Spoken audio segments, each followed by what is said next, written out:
Immune, A Journey into the Mysterious System That Keeps You Alive by Philipp Dettmer.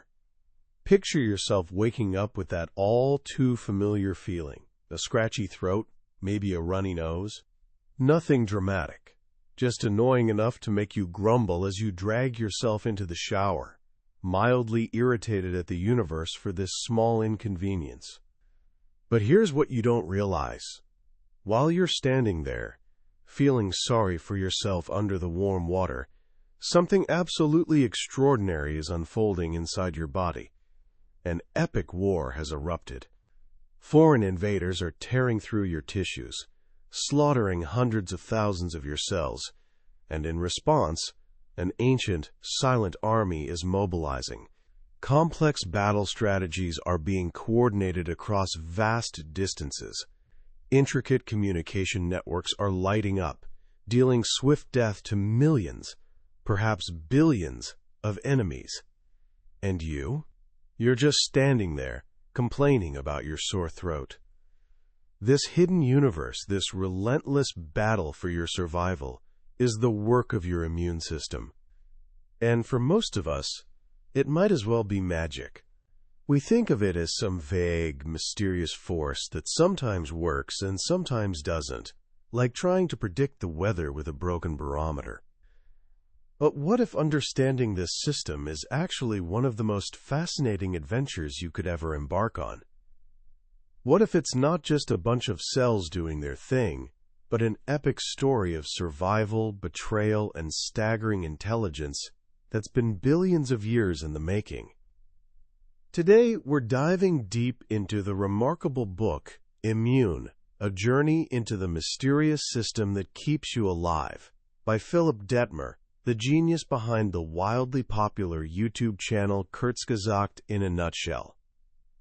Dettmer has this incredible gift for taking impossibly complex topics and making them not just understandable, but genuinely beautiful and mind-blowing. With Immune, he's channeled his decade-long obsession with our body's defenders into an absolutely unforgettable narrative. By the time we're done here, you won't just know about your immune system, you'll feel it in your bones. You'll grasp the magnitude of the epic war being waged on your behalf right this very second. You'll develop a profound respect for the silent guardians constantly patrolling your inner world, and you'll start seeing your own body not as some fragile meat suit, but as a living, breathing fortress defended by the most sophisticated army in existence. This isn't just biology, this is the story of you. So take a deep breath. A war is raging, and you've got a front row seat. Before we can truly appreciate the army, we need to understand the kingdom it's protecting, your body. But I'm not talking about the body you see when you look in the mirror. I want you to see it from the perspective of a single cell. From that tiny viewpoint, your body is essentially a planet. A massive continent of living flesh, stretching 60 miles into the sky, its head brushing against the edge of space. It's a world filled with mountains made of bone, oceans of fluid, and labyrinthine cave systems that stretch distances equivalent to entire countries. And here's the wild part. Except for your bones, nearly everything is alive. A cell wall can actually be asked to let another cell pass, and it will cooperate, opening up a gap like a polite neighbor. This vast kingdom is you, and it's under siege every single moment. To a microorganism, whether it's a bacterium or a virus, you're not a person. You're an ecosystem ripe for conquest, a continent overflowing with free resources and ideal breeding grounds. Every day, you come into contact with hundreds of millions of these tiny invaders that would absolutely love to set up shop in your body. Without defense, you'd be dead in days. Fortunately, you're not just a pile of flesh. You're a fortress, defended by two magnificent empires working in perfect, brutal harmony. the innate immune system and the adaptive immune system. The innate system is your frontline defense. It's the army you're born with, the ancient, ruthlessly effective soldiers that have been protecting multicellular life for over 500 million years. These forces are rough around the edges, preferring to bash heads first and ask questions never. They're generalists who don't have specific weapons for, say, one particular strain of E. coli, but they've got solid weapons against bacteria in general. They handle most of the heavy lifting, the brutal hand-to-hand combat, and most of the time they annihilate invaders without you even noticing a thing. The adaptive system is a completely different beast. Think of it as your special forces unit. It contains hyper-specialized cells capable of creating custom-built superweapons for literally every possible enemy in the universe. It knows each invader by name, what it had for breakfast, and probably its childhood traumas. The specificity is absolutely mind-boggling. But this incredible power comes with a catch. The adaptive system isn't ready at birth. It needs years of training. It's slow to wake up, and only joins the fight when the innate system decides an invasion is too serious to handle alone. The story of how these two empires collaborate begins where most invasions do, at your borders.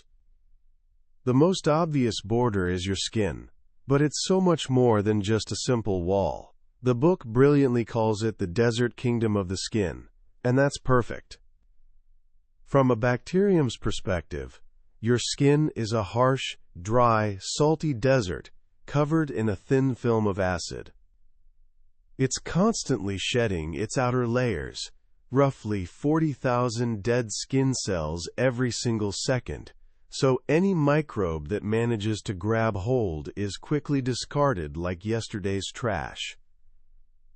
It's a brilliant, self-repairing shield.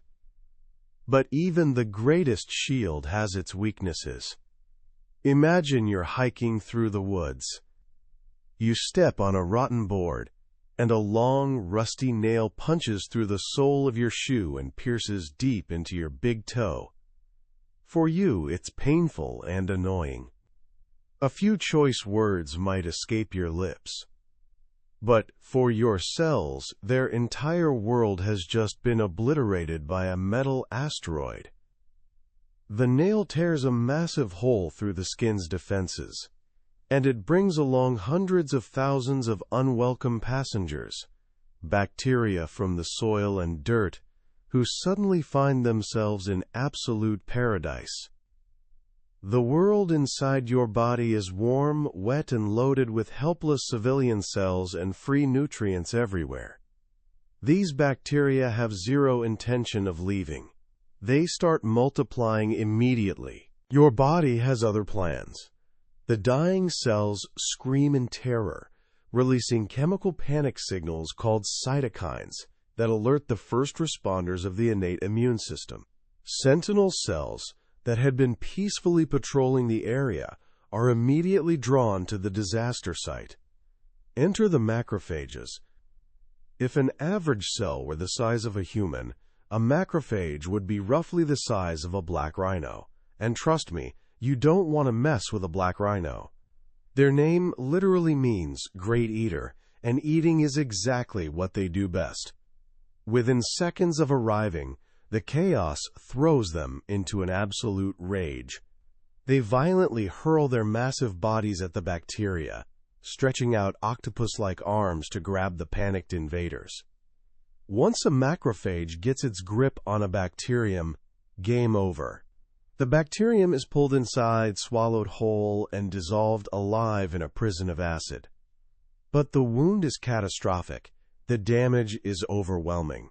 The macrophages quickly realize they can only slow this invasion, not stop it. So they do two critical things. They call for backup, sending out increasingly urgent alarm signals, and they begin preparing the battlefield. They order a crucial defensive process, inflammation.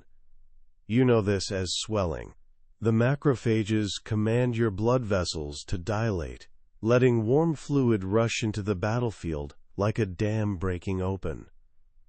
This fluid serves several purposes.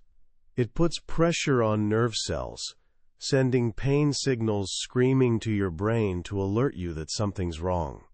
The extra heat makes the environment stressful for the bacteria, slowing their reproduction. But most importantly, that fluid carries reinforcements.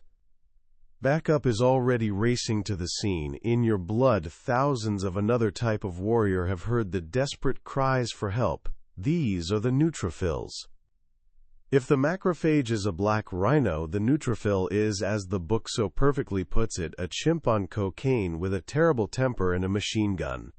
They're suicidal Spartan warriors, the most abundant immune cell coursing through your blood. Once activated, they have only a few hours to live before dying of sheer exhaustion, so they fight with absolutely reckless abandon. They arrive at the battlefield and immediately begin their hunt, devouring bacteria whole, but with far less concern for collateral damage.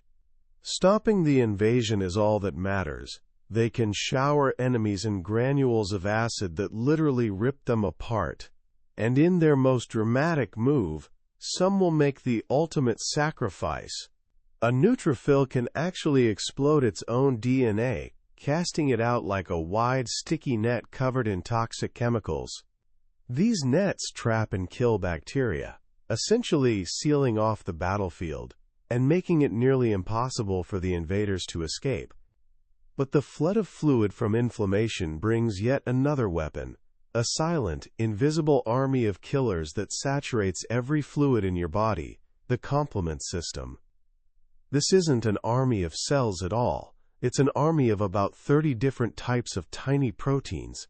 There are 15 quintillion of them in your body right now, just floating around passively, like unlit matches waiting for a spark. But when one gets activated, say by bumping into a bacterium, it changes shape and lights the matches around it, which light even more matches, triggering an explosive chain reaction. Within seconds, thousands of these complement proteins swarm over a bacterium, covering it from head to toe. This does several things, all of them terrible for the bacterium. First, it physically maims the enemy, slowing it down significantly. Second, as the proteins activate, they release distress signals that guide more macrophages and neutrophils to the exact location of the fight. Third, and perhaps most ingenious, they make the bacteria tastier. Bacteria are naturally slippery and hard to grab, but a bacterium covered in complement proteins is now covered in little handles that your macrophages and neutrophils can easily latch onto. It's like the difference between trying to open a slippery jar with wet hands versus dry hands. Finally, some of these proteins assemble themselves into a truly terrifying structure called a membrane attack complex. They form long spears that anchor themselves deep into the bacterium's surface and literally rip a hole through it. The bacterium's insides spill out like a punctured water balloon, and it dies. For most small cuts and bruises, this is where the story ends. The combined forces of macrophages, neutrophils, and the complement system get the job done. The invaders are completely wiped out, the macrophages clean up the battlefield of dead bodies from both sides, and the healing process begins. But in our story, things don't go smoothly. Among the invaders is a particularly nasty pathogen, a soil bacterium that's actually prepared for this kind of fight. It has evolved defenses against the immune response and multiplies frighteningly fast. The best your innate army can do is keep it barely contained. The battle rages for hours, then stretches into days. The battlefield becomes a wasteland of dead cells. Your toe swells up, turns red, and throbs with pain. A drop of yellowish pus oozes out, the corpses of millions of neutrophils that literally fought to the death for you. The infection is dangerously close to spreading into your bloodstream, which would give the invaders access to your entire body. This would be absolutely catastrophic.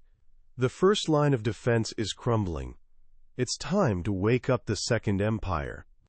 While the battle has been raging on the front lines, an intelligence officer has been quietly doing its job in the background, the dendritic cell. It's an odd-looking cell, with long, starfish-like arms, and its job is to be a connoisseur of your body's fluids. It constantly tastes its surroundings, sampling for any flavor of danger, the taste of bacteria, dying cells, or those alarm cytokines.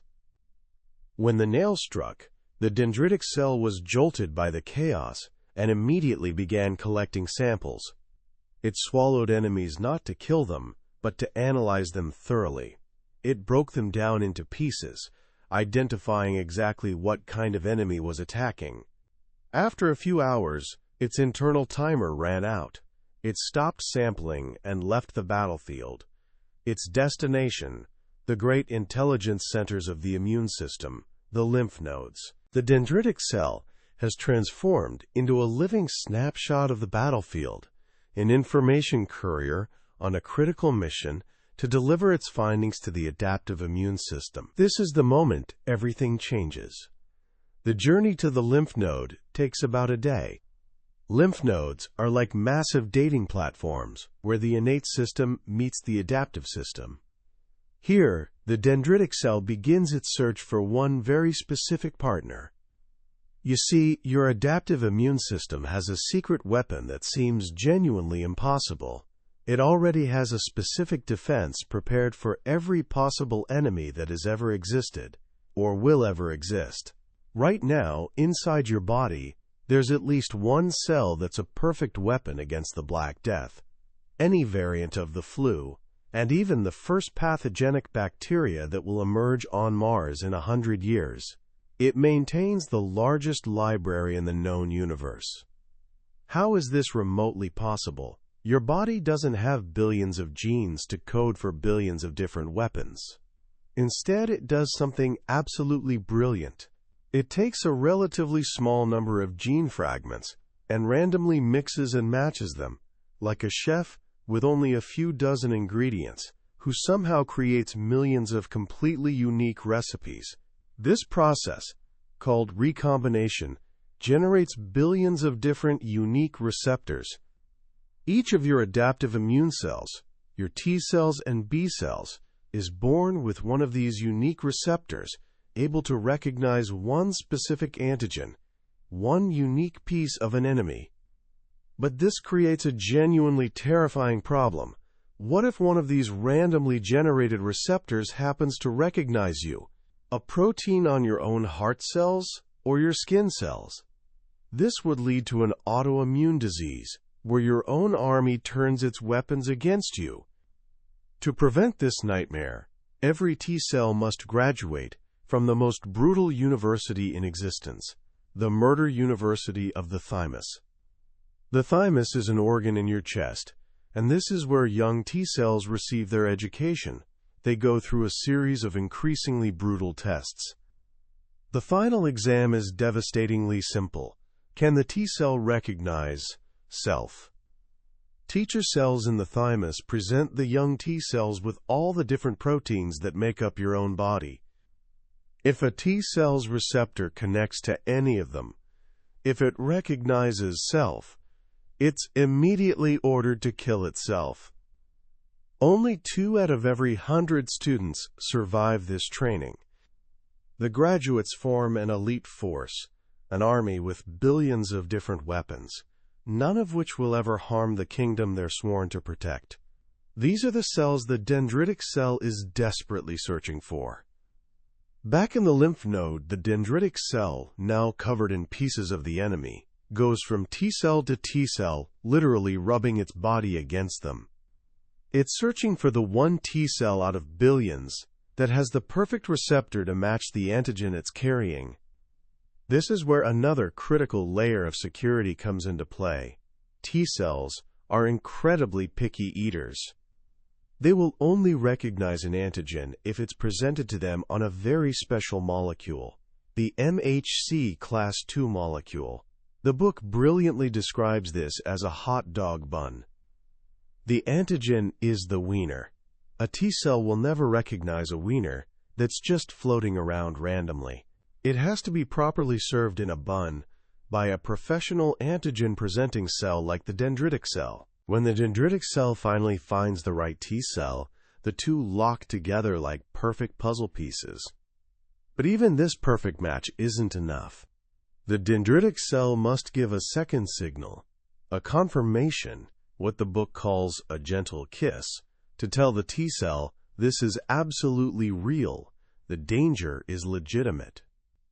It's time to wake up.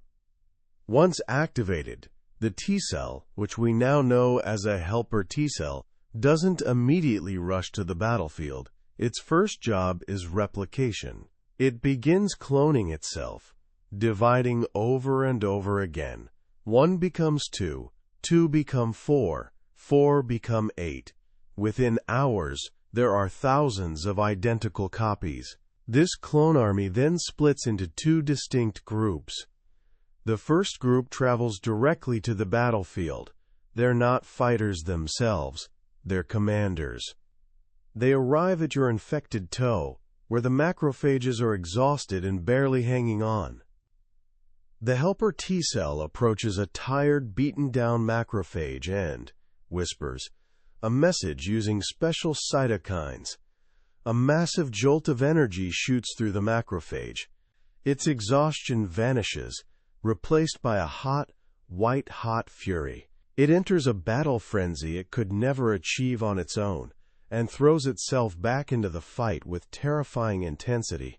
The helper T-cells move across the battlefield like generals, motivating all the innate soldiers, amplifying their power exponentially, and taking full command of the war.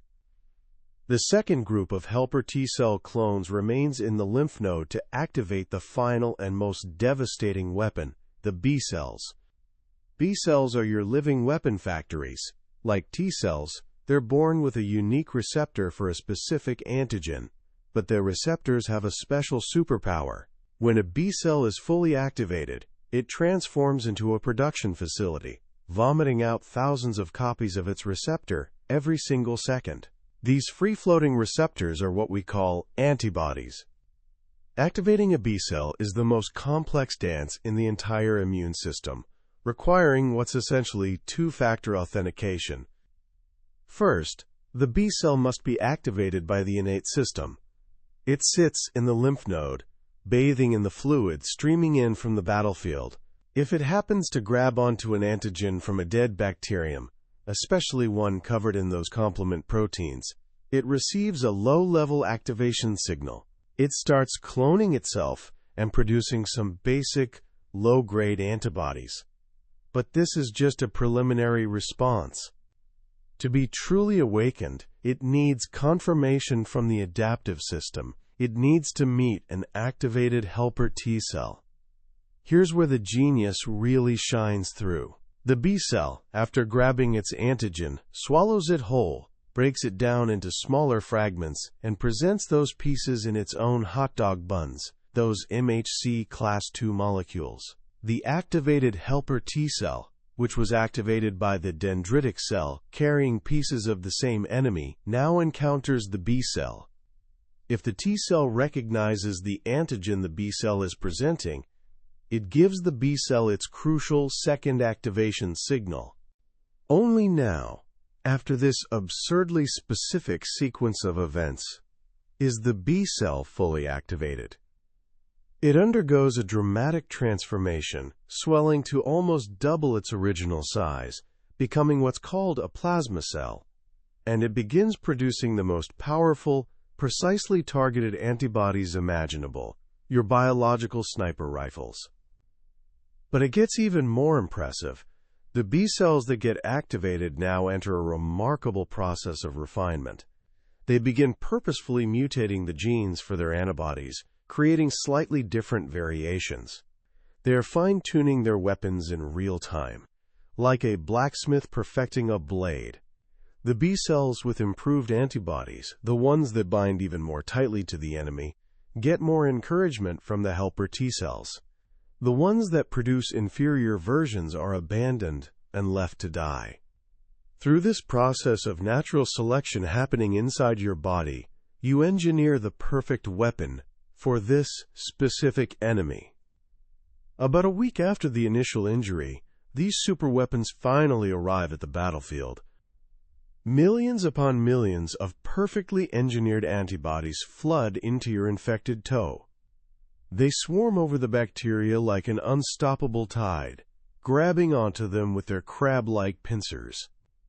They neutralize the enemy, clump them together in helpless, tangled piles, and make them absolutely irresistible targets for the enraged macrophages prowling the battlefield. The battle, which had been a desperate, bloody stalemate for days, suddenly turns into a complete one-sided massacre. The pathogenic bacteria are eradicated without mercy. The war is decisively won. This entire epic war we just described was against bacteria. But what about an enemy that doesn't just invade the space between your cells but actually invades the cells themselves? An enemy that hides within your own kingdom, turning your peaceful civilians into unwilling traitors? This is the sinister challenge of the virus. Imagine you're at work, minding your own business, and a colleague with the flu lets out a massive cough. A fine cloud of droplets, each one carrying millions of influenza viruses, fills the air around you. You walk right through it, breathe in deeply, and just like that, a new war has begun. But this time, the battlefield is your lungs. A virus is barely more than a tiny bit of genetic code wrapped in a protective shell. It can't reproduce on its own. It absolutely needs a host. It's essentially a hijacker. The influenza virus finds one of the epithelial cells lining your respiratory tract, connects to one of its surface receptors, and tricks the cell into pulling it inside. Once inside, it completely takes over the cell's machinery, transforming it from a loyal citizen into a mindless virus factory. For a few hours, all the cell's resources are hijacked and used exclusively to build thousands of brand new viruses. Then, like a scene from a horror movie, the cell bursts open, releasing a fresh army to infect its neighbors. In just a few replication cycles, a single virus can explode into millions. This enemy is sneaky as hell.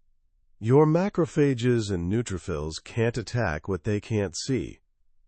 So how does your immune system fight an enemy that's hiding inside your own cells?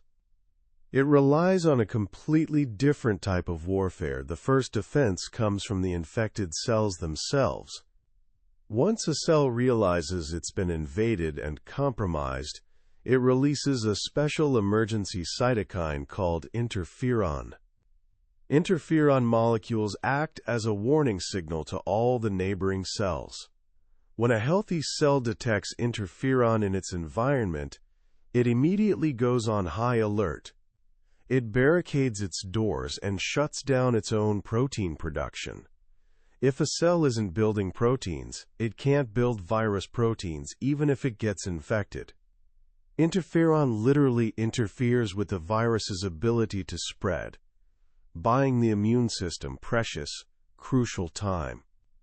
But pathogenic viruses like influenza don't just roll over. They come prepared with their own countermeasures to suppress the interferon signal, allowing them to spread silently during those critical early stages. As the infection grows and spreads, your body escalates its response. Your innate immune cells release chemicals called pyrogens, which tell your brain to crank up your body's temperature. You develop a fever. The increased heat makes your body a much more unpleasant environment for the virus, significantly slowing its reproduction rate, while simultaneously making your own immune cells fight harder and more efficiently. It's biological warfare at its finest. But to truly defeat a virus, your immune system must do something genuinely terrifying. It must kill its own cells. It must have what amounts to a license to kill you. To do this safely without destroying everything, it needs a way to look inside every single cell in your body to see if it's been corrupted. And remarkably, it has exactly that. Every cell in your body with a nucleus has another type of MHC molecule, the MHC class 1 molecule. Remember, MHC class 2 was the hot dog bun, found only on professional antigen-presenting cells. MHC class 1 is fundamentally different. The book calls it a display window into the soul of the cell. Your cells are constantly breaking down old proteins and recycling their component parts. As they do this continuous maintenance, they take a random sample of all the protein pieces floating around inside them and display them prominently on their surface in these MHC class 1 molecules. It's essentially a way for every cell to constantly broadcast to the immune system, here's what I'm making inside right now. Everything is normal here. But if a cell has been infected with a virus, it's now making virus proteins. And automatically, mechanically, pieces of those virus proteins will be loaded into the display windows. The cell is now unwittingly broadcasting its own infection to the outside world. It's unknowingly betraying the enemy hiding within. This is the crucial signal for your adaptive immune system's professional assassins, the killer T cells. Like helper T cells, killer T cells are activated in the lymph nodes by those traveling dendritic cells. But they're not commanders or motivational speakers. They're cold-blooded assassins. They arrive in your infected lungs and methodically move from cell to cell, carefully peering into each one's display window. If they see only normal self-proteins, they move on without incident. But if they find a cell proudly displaying virus antigens in its window, they lock on immediately and deliver a single, clean order. Kill yourself. Now. They don't violently rip the cell apart.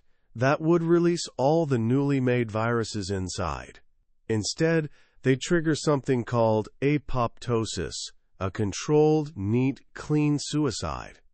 The infected cell systematically breaks itself down into tidy little packages, trapping the viruses safely inside, which are then eaten and destroyed by macrophages.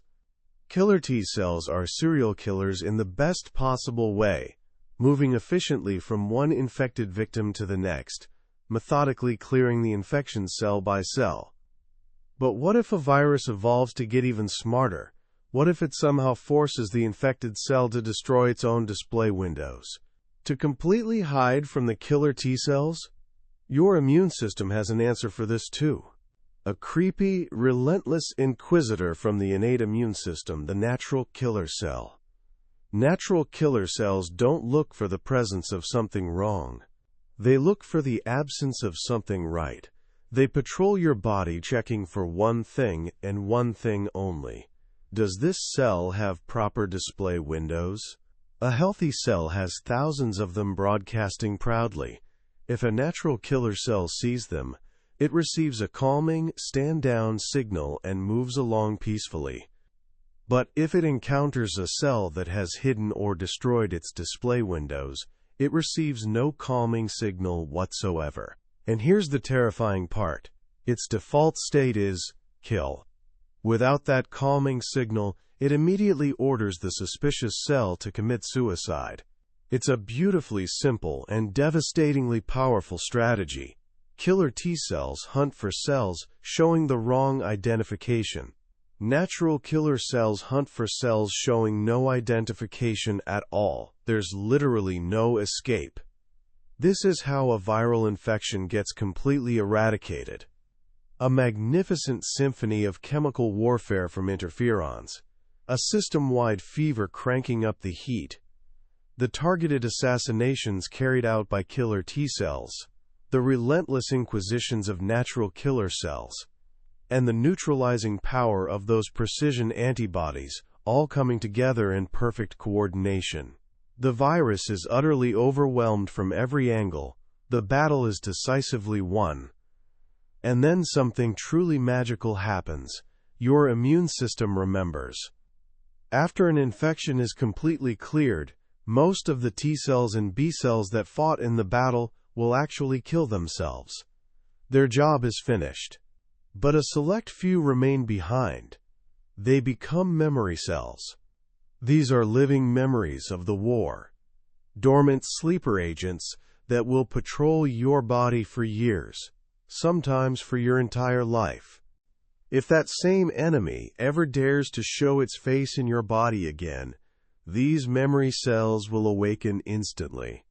They don't need to go through that slow, complicated activation process. They're battle-hardened veterans. They unleash a response so blindingly fast and so brutally efficient that the pathogen gets wiped out before it can even establish a foothold. You won't even realize you were infected. This is what it truly means to be immune. And this is the fundamental principle behind arguably the greatest invention in the history of medicine: vaccines. A vaccine is, quite simply, a clever way to create memory cells without having to suffer through the actual disease. It's like giving your army a detailed training manual for a specific enemy before they ever encounter it. It's a biological cheat sheet. It's teaching your soldiers exactly how to fight a particular war without them ever having to bleed for real. The immune system is ultimately a story of perfect, delicate balance. It must be aggressive enough to ruthlessly destroy invaders, but restrained enough not to accidentally destroy you in the process. When this balance gets disrupted, things can go horribly, catastrophically wrong.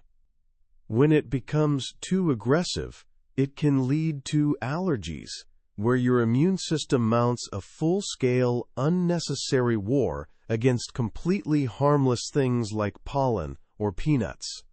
Or it can spiral into autoimmune diseases, where it tragically mistakes self for other and launches a devastating civil war against your own body, attacking your joints, your organs, your tissues.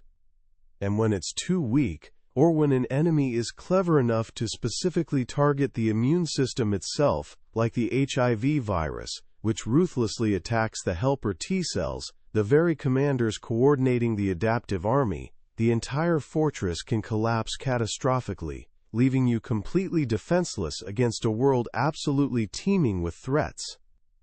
Even cancer is fundamentally a battle involving the immune system. Cancer cells are your own cells that have essentially forgotten how to cooperate with the rest of the body. They're internal traitors.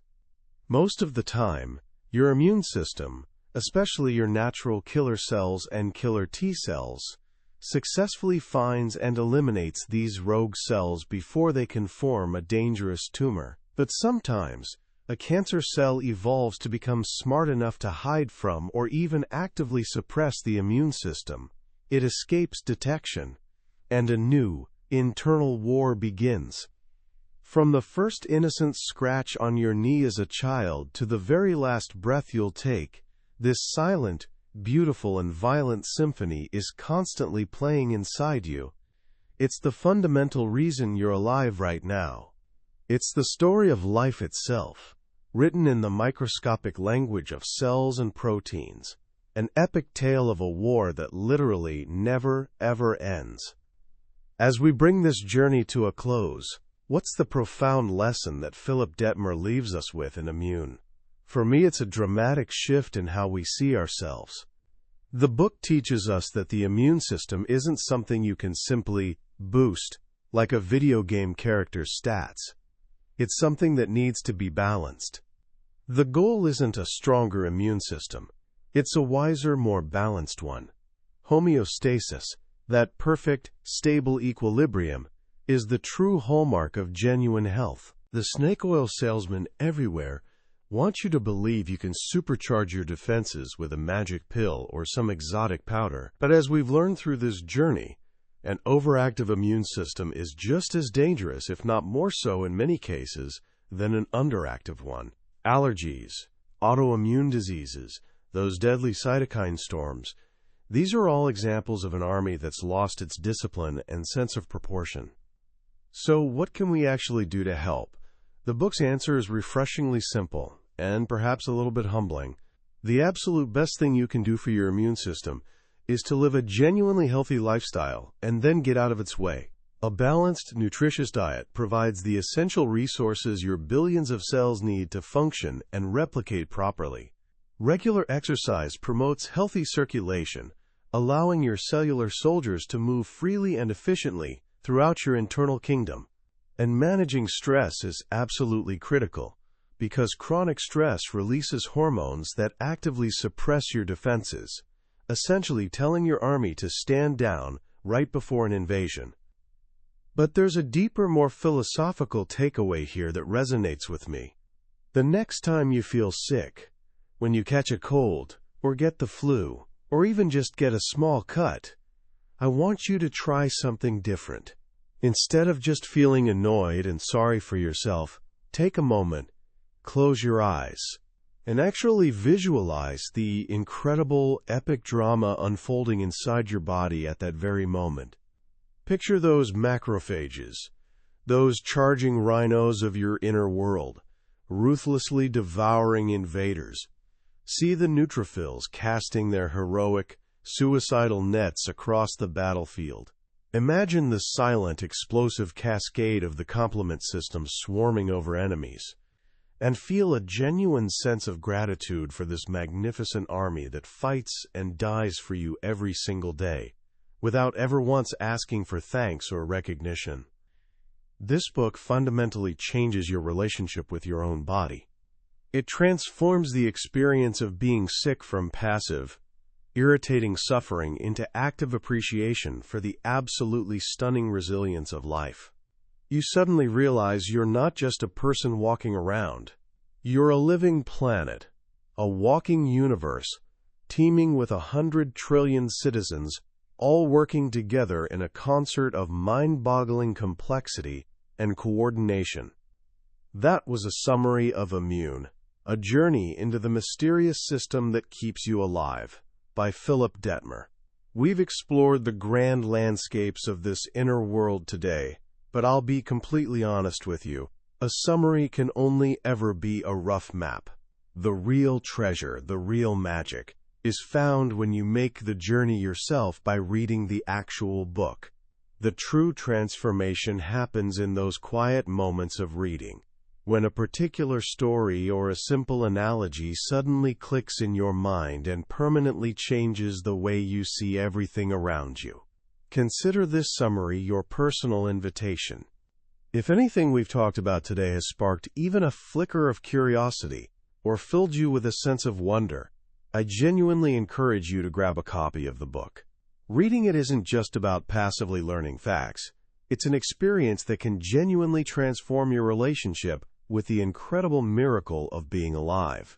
You can find a link to the book in the description below. Also, if you found this journey valuable and worthwhile, please show your support by hitting that like button and subscribing to Billionaire's Bookshelf.